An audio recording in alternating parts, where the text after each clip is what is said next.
دوای ماوەیەک لە دابڕان هونەرمەندی کورد ئەیوب عەلی ڤیدیۆ کلیپێکی بە ناوی چۆلەکە بڵاوکاتەوە.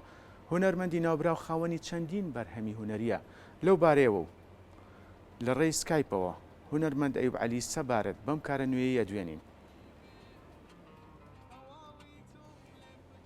کاک ئەیوب سڵاو لێبێ. سڵاو لە جەنابەت، سڵاو بۆ هەموو بینەرانی کورتسات نیوز، تایبەتی ئەم بەرنامە هونەریە. زۆر خۆشحاڵم. زۆر سپاس بۆ ئەم دەرفەتە. کاک ئەیوب لەوە دەست پێکەم. پاش ماوەیەک بێدەنجی ئەکرێ ئەمە بڵێن لە دوای ئەم بێدەنجیە کاک ئەیوب بە چالاکی و گروتینێکی نوێەوە ئەگەڕێتەوە کاری نوێمان پێشکەشەکات. ئەمە سەرەتایەکە بەڵێ بێگومان بەڕاستی ڕەنگە بێت دەنگبی لە بڵاوکردنەوە، بەڵام هەمیشە بێت دەنگ بڵێن بەردەوامە لە خۆ ئامادەکردن و بابەت ئامادەکردن، چ لە تێکست نووسین بێت، چ لە ئاوازدانان بێت، چ لە ڕاهێنانی دەنگ و سەر ئامێرەکان بێت، یعنی بە بێ و چان بەردەوام خەریکن. بەڵام کە دێتە سەر تۆمارکردن و بڵاوکردنەوە زۆر جار کاتی دەوێت و پرۆژەی زۆر باش بەڕێوەیە، پرۆژەی نێودەوڵەتی گەورەش هەتا بڵێن بۆ فێستیڤالە جیهانیەکان. بەڵێ پرۆژەم نوێ زۆر ئامادە ئەبێ بەم نزیکانە پرۆژە نوێەکان گۆرانیشی تێدا ئەبێ بە زاراوەکانی دیکەوەکو کورمانجی بۆ نمونە کە لە تێکستی مامۆستا ئەدیب چەلکیە. بەڵێ کاک ئەیوب باسی فێستیڤالە جیهانیەکانت کرد. ئەمەیە پرسم لە دوای ئەو پرۆگرامێک لە کەناڵێکی یۆنانی چەند ساڵێ بەر لە ئێستا گۆرانیەکتان وت، ئایا ئەمە بۆتە دەواازەیەک بۆ ئەوەی هونەرمەند ئەیوب عەلی لە فێستیڤال و بۆنە نێودەوڵەتەکانیشا دەربکەوێت؟ بێگومان ئەو پرۆگرامی کە تیای بەشدار بووم یەکێک لە پرۆگرامە هەرە باشەکان و یەکێک لە کەناڵە هەرە بەناوبانگەکانی وڵاتی یۆنان و هەتا وڵاتانی دەوروبەری یۆنانیش تەماشای پرۆگرام ئەکەن. پرۆگرامی کێژگار بەناوبانگ و هونەریە. خۆشحاڵ بووم کە لەو پرۆگرامەیە خەڵکی وڵاتی یۆنان زیاتر کوردیان وەکو پەنابەر دەبینی کە بە ڕەزالەت و بە دەردەسەری بە وڵاتایەتی ئەپەڕین تا بگەنە وڵاتانی دیکەی ئەوروپا.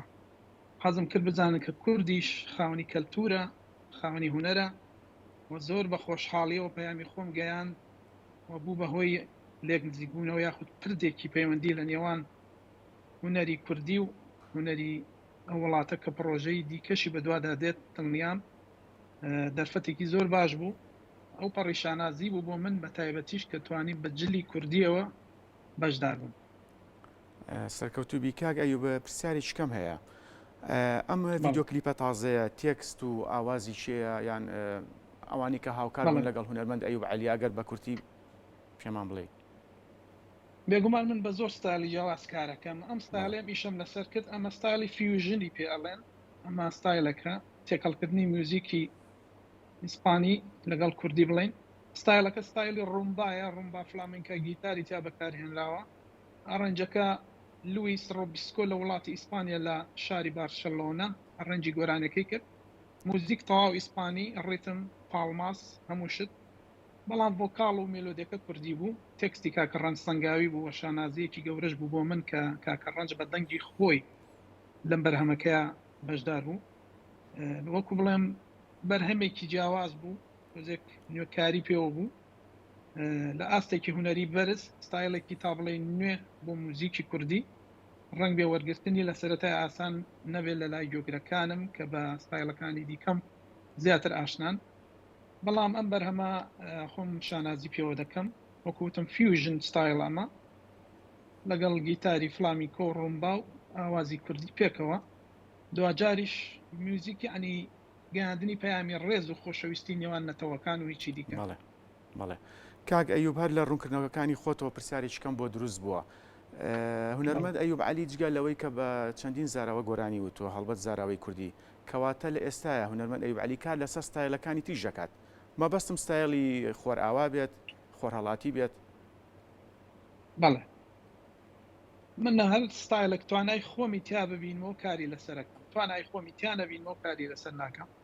بەڕاستی من لە پرۆژەیەکی زۆر هونەری گەورە بەشدارم وەکو گۆرانی بێژی سەرەکی میوانی پرۆژەکەم. دەتوانم بڵێم بە زاراوەی زازاکی، کورمانجی، هەورامی، سۆرانی، کەلهوڕی گۆرانی وتووە.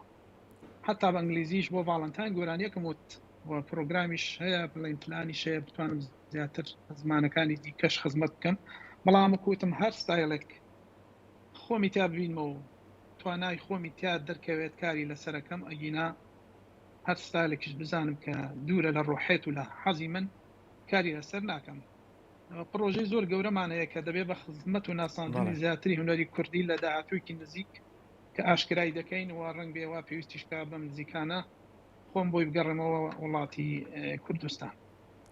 سەرکەوتی بیت سپاس بۆ هونەرمەند ئەیوب عەلی کە ڕاستەوخۆ لە ڕێی سکایپەوە لەگەڵمانە بوو.